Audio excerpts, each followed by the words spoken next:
Hello bachcho, let's see the question and the question is when phenol is treated with excess bromine water it gives मतलब जब हम phenol का treatment access bromine water से करते हैं तो वो हमें क्या देने वाला है। तो एक्चुअल में जब कभी भी बेटा हम लोग फिनॉल की रिएक्शन जो है वो ट्रीट करते हैं एक्सेस ऑफ ब्रोमीन वाटर के साथ, एक्सेस ऑफ ब्रोमीन वाटर के साथ करते हैं तो ये रिएक्शन आपकी होती है बच्चों पॉली सब्स्टिट्यूशन रिएक्शन। कैसी आपकी रिएक्शन होती है? ये आपकी पॉली सब्स्टिट्यूशन रिएक्शन होती है। और ये कौन सी रिएक्शन के पार्ट में आती है? ये आपकी एक तरह से इलेक्ट्रोफिलिक सब्स्टिट्यूशन रिएक्शन हुआ करती है और ये आपकी पॉली सब्स्टिट्यूट होती है। और यहाँ पर जो हमें प्रोडक्ट मिलता है बच्चों वो एक्चुअल में यहाँ पर आपको OH मिलेगा।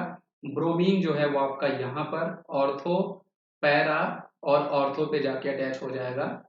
तो इस क्वेश्चन का सही जवाब हमारे पास ऑप्शन नंबर डी होगा 2,4,6 ट्राई ब्रोमोफिनॉल। यहाँ पर आपको प्रोडक्ट मिलने वाला है। अब यहाँ पर ऑर्थो और पैरा पे ब्रोमीन का अटैचमेंट क्यों हुआ?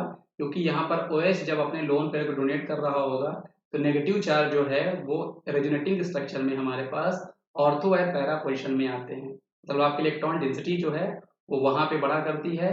फिर हमें यहाँ पर ब्रोमीन प्लस इलेक्ट्रोफाइल मिलेगा जो आपके ऑर्थो और पैरा पे जाके अटैच करता है। ये इस रिएक्शन का मैकेनिज्म होता है।